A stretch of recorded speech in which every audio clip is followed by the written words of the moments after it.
Lani tersenyum manis sekali. Dia mengeluarkan ponselnya lalu memutar percakapannya dengan seseorang di telepon. Wajah Dokter Tardi memucat. Lani dengan tenang memasukkan kembali ponsel ke saku bajunya. Aku bisa jelaskan, aku diancam oleh seseorang. Dokter Tardi berkata gagap. Siapa? Tanya Lani. Aku tak bisa mengatakannya. Lirih suara Dokter Tardi. Dokter mau aku berikan rekaman ini pada Sean Dharmawangsa? Dokter tahu? Sean adalah keponakan pemilik rumah sakit ini. Dokter salah sudah macam-macam dengan pasienmu kali ini, Dok. Ancam Lani halus dan lembut. Kepala Dokter Tardi semakin pening, dia diancam 3 orang sekaligus. Dokter Iqbal, seseorang yang membayarnya, dan kali ini Lani. Nona? Lani, namaku Lanita. Oke, Nona Lani, aku mohon, bisakah kau rahasiakan apa yang kau dengar tadi? Lanita memiringkan kepala. Katakan dulu siapa yang menyuruhmu mengagalkan operasi mata Sean? Dokter Tardi mendesah. Dia menyandarkan punggungnya ke bahu kursi. Begini, dengar. Mata Sean Dharmawangsa tidak aku apa-apakan.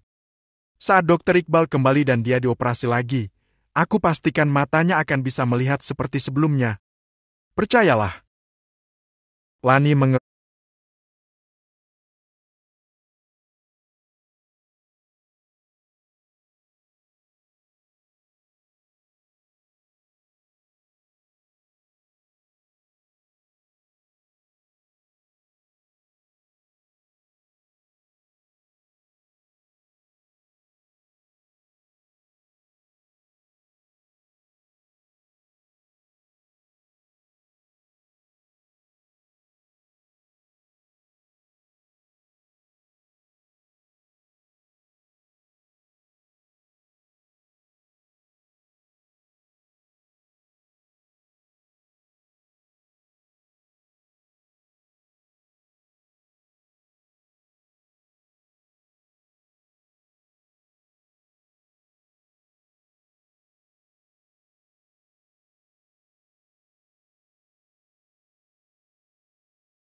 percaya dengan ucapan Dokter Tardi.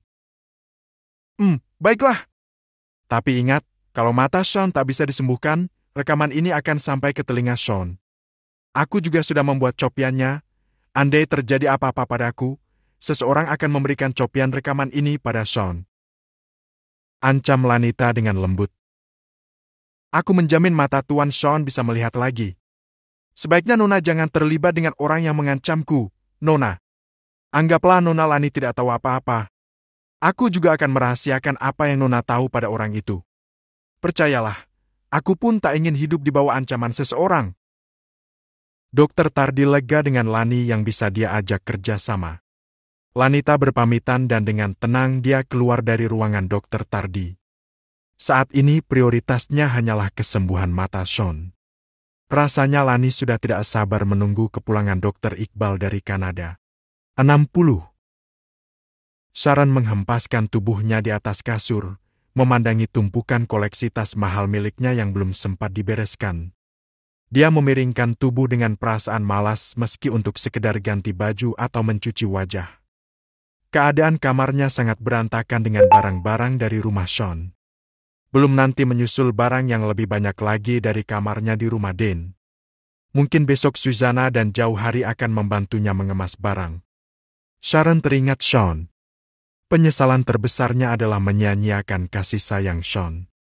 Tidak, Sean belum memiliki rasa untuk Sharon. Tapi Sean berkali-kali memberi peluang bagi Sharon untuk memasuki hatinya. Kenapa aku malah membuang kesempatan itu dengan percuma? Kenapa aku malah mencari obat peluruh jenuh itu dengan kembali menghubungi Josh? Sesal Sharon. Kembali Josh menghubunginya, tapi Sharon sedang tidak ingin diganggu saat ini. Tolong mengertilah, aku perlu waktu untuk menenangkan diri. Sharon mengirimi Josh pesan lalu mematikan ponsel. Sharon tak tahu jika di sana, Josh uring-uringan karena merasa diabaikan Sharon. Dia sudah merasa mengalah sekali dan menyerah karena Sean bukan lawannya kemarin. Tapi mengetahui Sean sudah membuang Sharon, Josh merasa benci dengan lelaki itu. Sial! Sharon mati-matian tidak ingin bercinta denganku hanya demi si buta itu, tapi apa balasannya untuk Sharon? Dibuang begitu saja setelah tahu Sharon hanya anak pembantu? Lelaki buta saja bertingkah.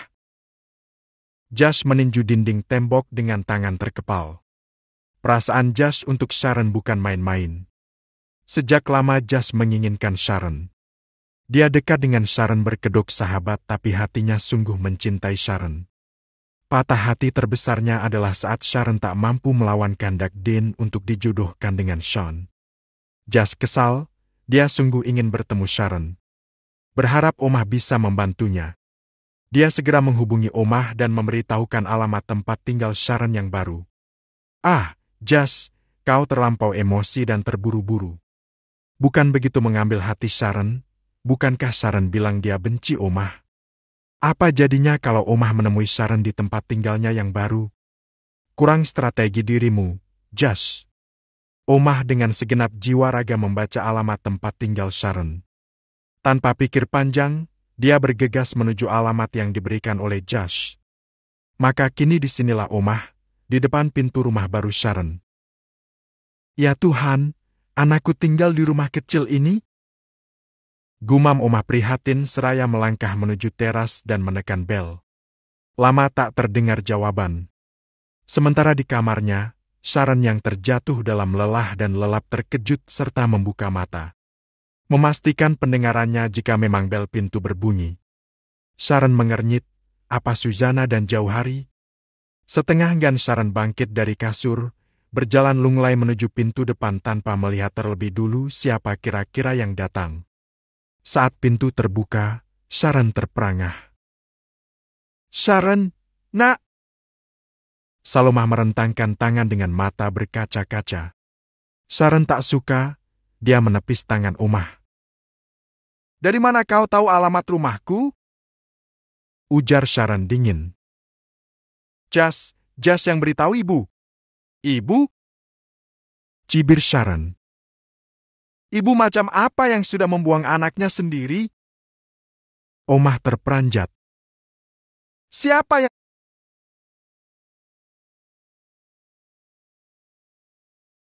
membuangmu, nak? Aku membuatmu hidup bergelimang harta selama ini. Tapi itu semua semu. Kau mengandalkan orang lain untuk membahagiakan anakmu.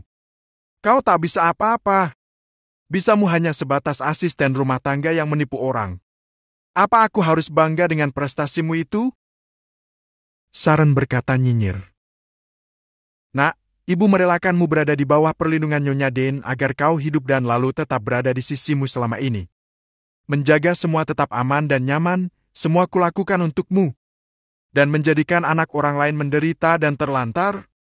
Bukankah Lani sama-sama bayi saat itu? Dia tak berdosa, tidak tahu apa-apa, tapi harus menjalani kehidupan perih padahal sebetulnya dialah sang putri yang sebenarnya. Kau membuat tempat kami tertukar dan pada akhirnya saling tersakiti. Cecar Sharon. Sharon, anakku. Desis Omah lirih. Aku bukan anakmu. Pergi dari sini. Pergi. Sharon menutup pintu dan menguncinya. Dia menangis di balik pintu. Hatinya tersayat. Sharon benar-benar merindukan Dean. Di luar, Omah tergugu. Kedua tungkainya lemas. Sharon masih belum bisa menerima kenyataan jika dia adalah ibunya. Hatinya sungguh pedih. Sharon, anakku. Omah terduduk di depan pintu. Lanita senang karena Dean mengizinkan kembali dirinya bermalam di rumah Sean meski Sean lebih banyak diam. Dia pun memutuskan untuk tetap menyimpan rahasianya bersama Dr. Tardi saat ini. Lanita ingin membuktikan kebenaran ucapan Dr. Tardi. Lanita hanya menceritakan hal itu pada Suzana. Tentu saja asisten pribadi Sean yang kaku tapi bisa diandalkan dalam segala hal itu sangat terkejut. Nona mengancam sendiri Dr. Tardi? Suzana merasa sangsi. Panggil Lani seperti biasa. Jangan pakai embel-embel Nona. Lani merasa risih. Tidak bisa, kau anak Nyonya Dane. Bagaimana bisa aku memanggilmu hanya nama saja? Tolak Susana. Lanita mengesah. Oke, lanjutkan ceritanya. Susana penasaran. Dokter Tardi tidak melakukan apapun pada mata Sean. Dia hanya memberi Sean anestesi, selesai. Jadi dia menjamin mata Sean bisa sembuh kembali setelah Dokter Iqbal mengoperasinya lagi. Kenapa harus menunggu Dokter Iqbal kalau memang bisa dioperasi lagi? Dokter Iqbal tidak mengizinkan Dokter Tardi menyentuh Sean lagi. Kasihan sekali Tuan Sean, dia jadi lebih murung sekarang. Susana muram. Apakah kita harus cerita pada Sean? Susana terdiam sesaat. Bagaimana menurutmu? Lanita hanya mengedikkan bahu. Kau cerdik sekali mengancam Dokter Tardi dengan mengatakan jika terjadi apa-apa padamu, copian rekaman akan sampai ke tangan Tuan Sean. Puji Susana. Oh, aku hanya menggertak saja. Sebetulnya aku juga takut. Hanya saja, di dalam drama, cara seperti itu ampuh mengancam seseorang. Tapi Nona tetap gegabah. Harusnya katakan dulu padaku dan kirim copian rekaman ini. Protes Susana. Ya ini aku bilang. Kekeh Lani. Aku yang akan mengatakannya pada Tuan Sean agar dia tidak murung. Dia merasa matanya tak akan bisa disembuhkan. Dokter Tardi sebetulnya memintaku merahasiakan hal ini. Dia mengkhawatirkan keselamatanku. Susana tampak berpikir lagi. Orang yang sudah mengancam Dokter Tardi mengetahui kelemahannya dan sudah pasti memiliki uang. Siapa ya kira-kira? Tidak mungkin Sharon, kan? Tanya Susana. Lanita segera menepis. Tak mungkin, Sharon tak mungkin mencelakai Sean. Suara di telepon itu jelas suara lelaki meski kudengar samar. Lani berani menjamin karena yang ditemui Dokter Tardi adalah seorang lelaki bertatu. Apa mungkin saingan bisnis Tuan Sean? Susana bergumam. Memangnya Sean punya musuh? Lani teringat lagi dengan tato berbentuk bintang. Entah kenapa dia tak ingin menceritakan bagian itu pada Susana. Dia teringat ucapan Dokter Tardi. Banyak. Tapi tunggu, kenapa Dokter Tardi meminta Nona merahasiakan jika Dokter Tardi berada dalam ancaman seseorang?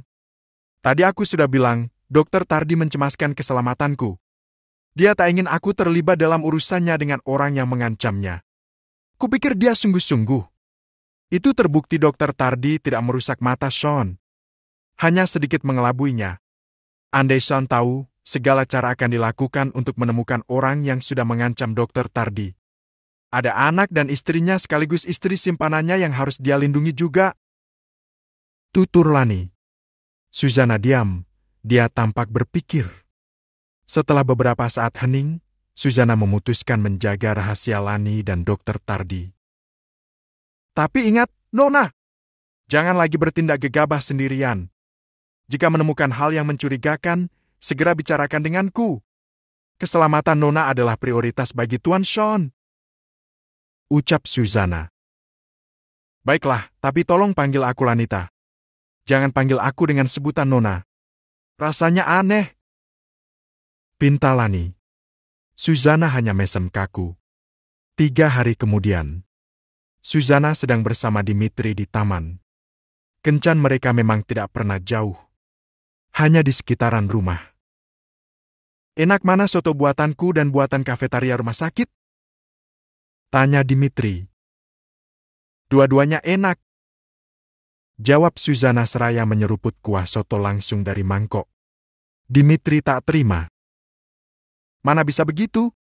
Ya bisalah kan suka-suka yang jawab. Sahut Susana.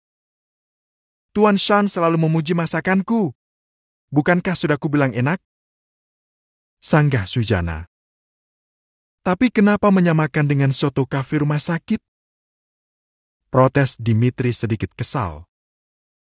Ya ampun, mau sampai kapan bahas soto rumah sakit? Ini kita sedang berdua, duduk rapat sebelahan, apa yang kurang? Susana tak mau kalah. Bisakah kau sedikit berbohong, Dimitri, masakanmu jauh lebih enak. Bisakah kau bilang seperti itu saja? Ujar Dimitri pelan.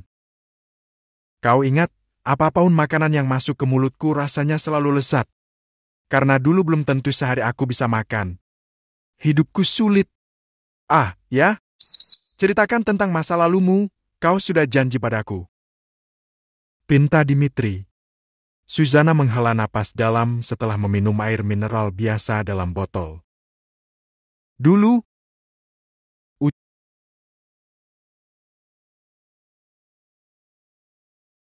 ucapan Suzana terjeda karena ponselnya berdering. Bisakah saat berdua denganku kau matikan ponselmu? Keluh Dimitri. Tidak bisa. Aku asisten full untuk Tuan Sean. Memangnya kau tidak punya waktu untuk istirahat? Dimitri resah dan gemas. Diamlah, ini Dokter Iqbal. Halo, Dok? Ibu Suzana, bisakah besok pagi kau antar Tuan Sean ke rumah sakit untuk pemeriksaan ulang? Loh, Dokter Iqbal sudah pulang dari Kanada? Bukankah kemarin bilang masih harus stay 1 minggu lagi? Suzana heran. Aku bercepat ke pulanganku karena terus saja memikirkan kondisi mata Tuan Sean. Suzana tampak semringah. Baiklah, akan aku sampaikan pada Tuan Sean. Panggilan pun diakhiri. Dimitri, kau bereskan ini. Aku harus menemui Tuan Sean. Suzana berdiri hendak berlalu. Tunggu. Bisakah kau melakukan ritual romantis denganku sesaat jika kita berpisah? Pinta Dimitri seraya berdiri. Apa itu? Dimitri secepat kilat melumat bibir Suzana. Suzana tentu saja memberontak. Tapi rengkuhan kedua tangan Dimitri mengungkung tubuh Suzana erat. Sungguh ajaib, seluruh persendian Suzana seketika melemas. Dimitri mengakhiri ciumannya. Suzana? Dimitri menahan tubuh Suzana yang sudah terpejam. Bagaimana mungkin seorang perempuan bisa pingsan hanya karena dicium? Tolong jangan mendramatisir keadaan, Suzana? Dimitri cepat menggendong Suzana menuju kamarnya. Hati-hati Dimitri meletakkan tubuh Suzana di atas tempat tidur. Kau benar-benar pingsan? Hanya karena aku cium? Baiklah. Mumpung kau sedang pingsan, aku akan menciummu lagi dan, tubuhmu harum, Dimitri mengendus aroma leher Suzana. Saat setengah centil lagi bibir Dimitri hendak menyentuh bibir Suzana, Suzana membuka mata dan melotot lalu secepat kilat mendorong tubuh Dimitri hingga terjengkang dan membentur lemari. Dimitri meringis kesakitan seraya memegangi kepalanya. Kau pikir bisa macam-macam selagi aku pura-pura pingsan? Hah? Pura-pura pingsan? Ringis Dimitri berusaha berdiri. Keluar! Titah Suzana tegas. Dimitri mendekat dan memajukan bibirnya. Suzana memukul kepala Dimitri dengan bantal guling. Iya, aku keluar. Bagaimana kalau kita menikah nanti? Apa aku tak boleh menyentuhmu? Gerutu Dimitri seraya keluar kamar. Suzana segera menutup pintu dan menguncinya. Dia menatap dirinya di cermin, perlahan menyentuh bibirnya.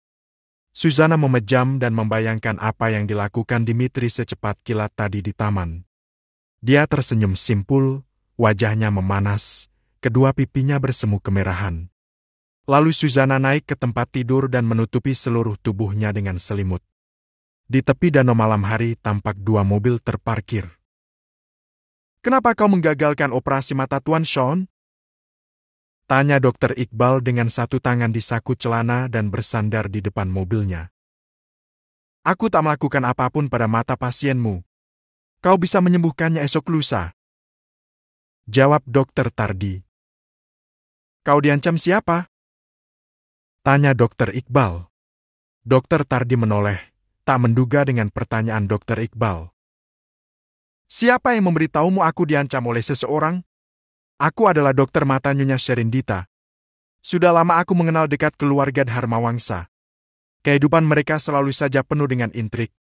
Selalu jadi incaran orang-orang yang iri dengan kesuksesan keluarga itu. Sahut Dokter Iqbal. Dokter Tardi mendesah. Dia memandangi pantulan sinar bulan di permukaan air danau yang tenang.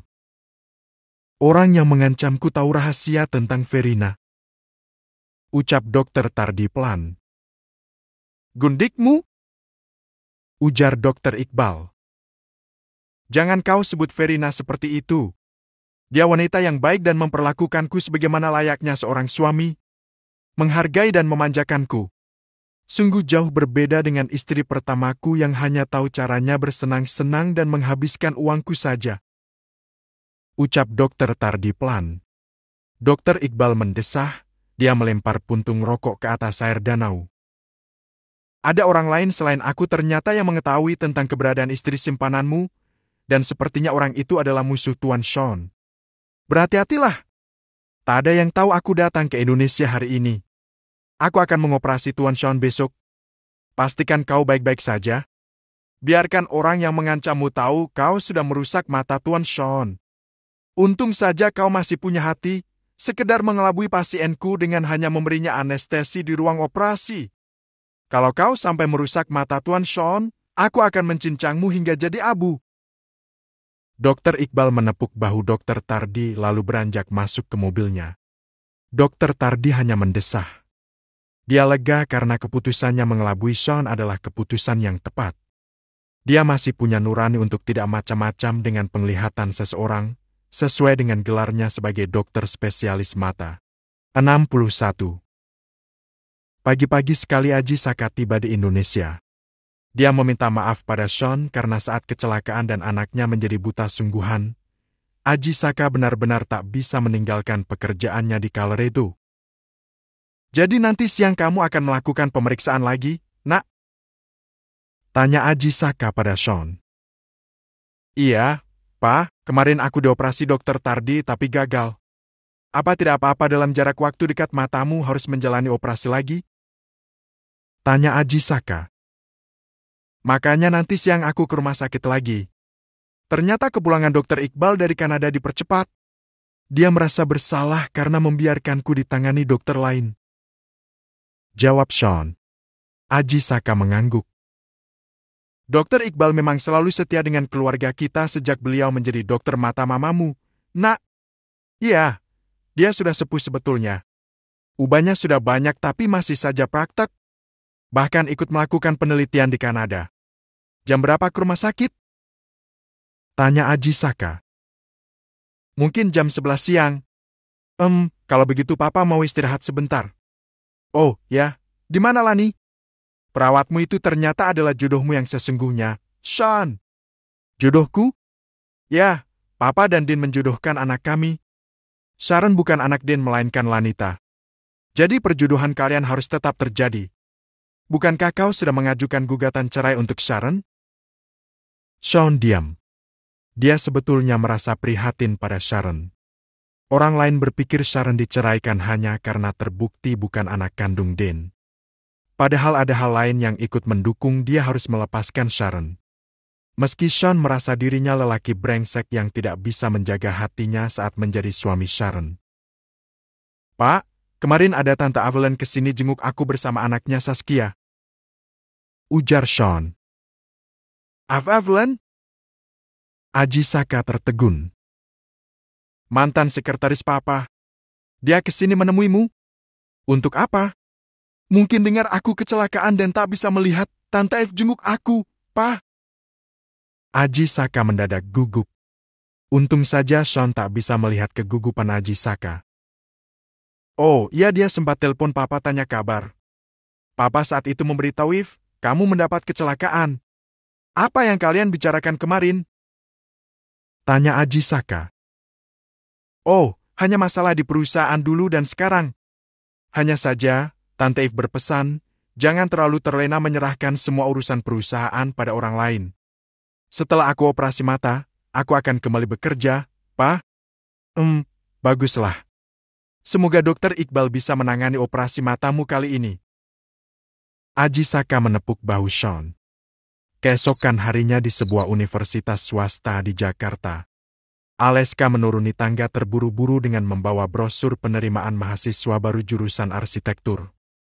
Dia harus ke rumah sakit ingin tahu kabar informasi terkini operasi mata Sean. Namun saat berbelok di tangga selanjutnya, dia bertabrakan dengan seseorang. "Ya, es krimku!"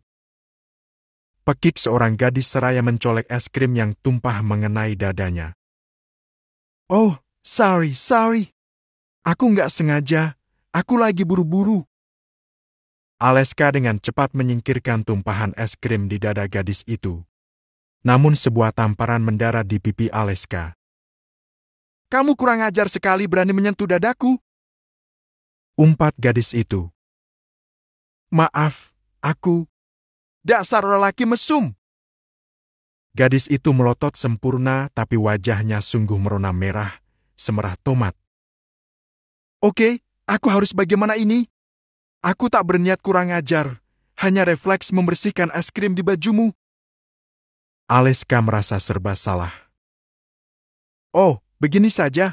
Berapa nomor ponselmu? Nanti kita bicarakan lebih lanjut soal tuduhanmu padaku." "Namaku Aleska. Siapa namamu?" Aleska bersiap-siap seraya memegang ponsel. "Oh, begini cara Nora kenalan dengan seorang gadis? Ya ampun, Nona. Aku beritikat baik menyelesaikan kesalahpahaman ini. Aku sedang buru-buru, percayalah." Aleska memohon. Gadis itu merebut ponsel Aleska lalu mengetikkan nomor ponselnya sendiri. "Oke, oh, jadi namamu Saskia? Ya, aku pasti menghubungimu. Sungguh, maafkan aku. Aku sama sekali tidak bermaksud kurang ajar padamu, Nona.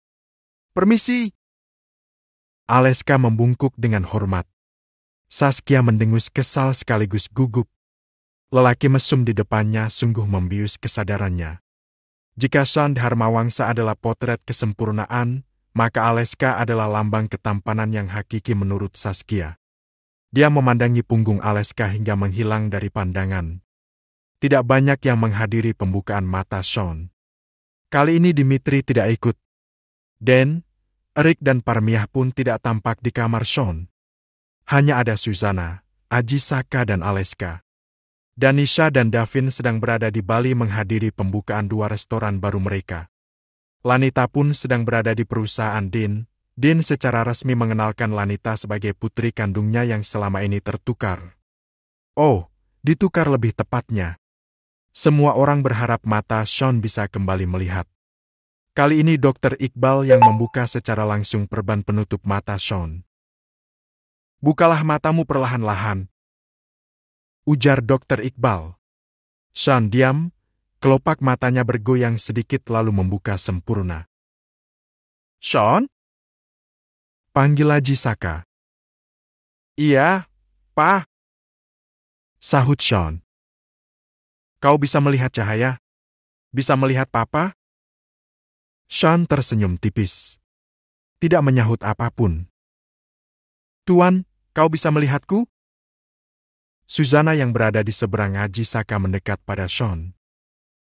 "Mana Lani, Sus?" tanya Sean. "Dia sedang bersama Nyonya Den, menghadiri rapat para pemegang saham," sahut Susana. "Besok, aku ingin pergi berdua dengan Lani ke Taman Bunga di Bogor."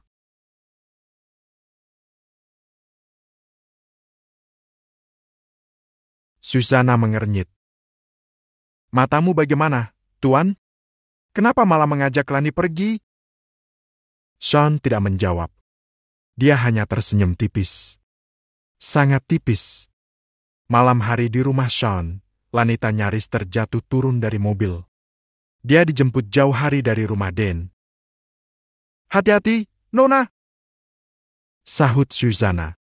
Lanita melangkah cepat menuju kamar Sean bahkan tanpa mengetuk pintu terlebih dahulu. "Sean!" panggil Lani.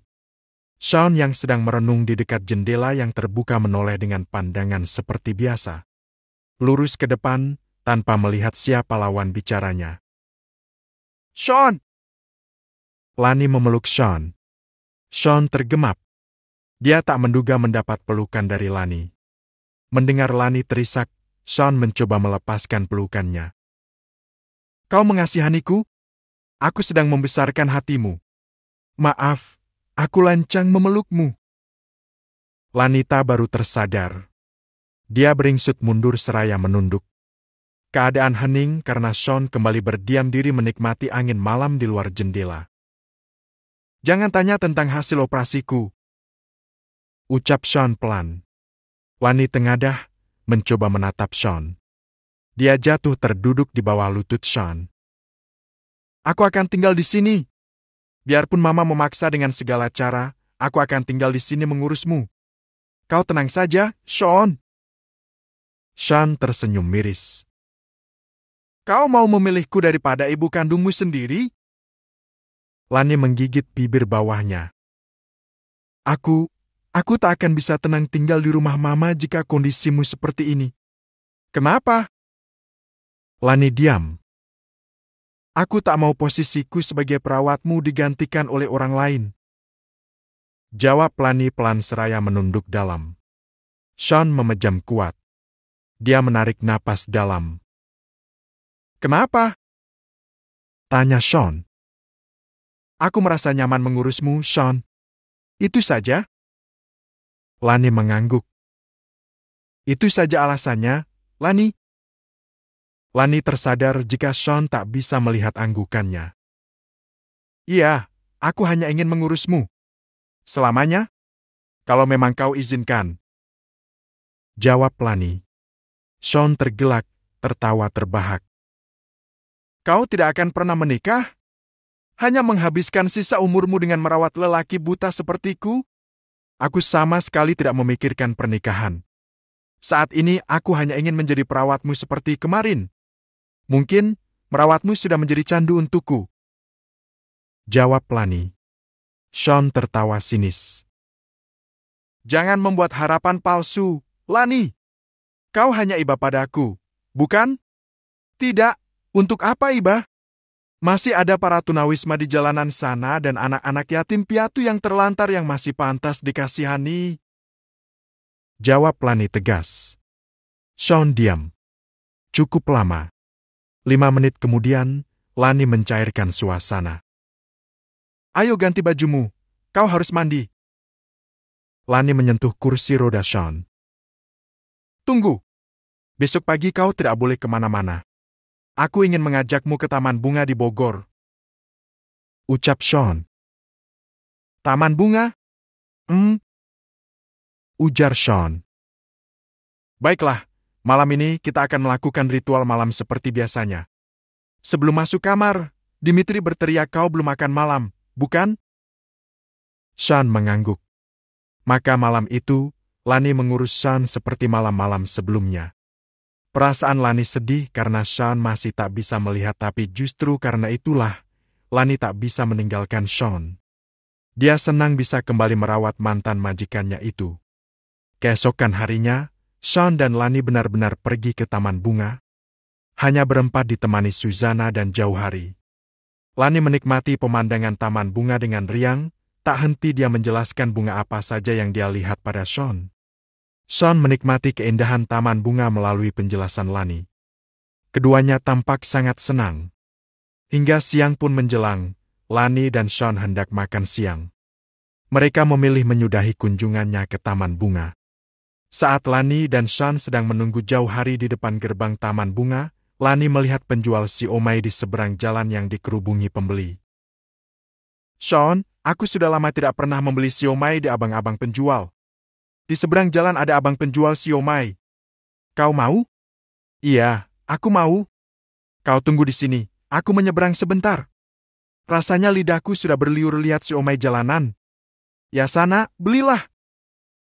Ujar Sean. Lani menyeberang jalan dengan riang. Siomay adalah salah satu makanan kesukaannya. Setelah Lani berhasil membawa sebungkus siomay, dia segera menyeberang, tapi rupanya seorang anak kecil juga berlari ke tengah jalan dan menyenggol siomaynya hingga jatuh. Lani terpekik lalu membungkuk hendak mengambil bungkusan siomay. Dia tidak menyadari jika ada sebuah mobil dengan kecepatan tinggi tengah mendekat padanya. Awas mobil! Teriak orang-orang. Lani tak sempat menghindar, dia terpental jatuh bergulingan ke tepi jalan dengan seseorang yang memeluknya.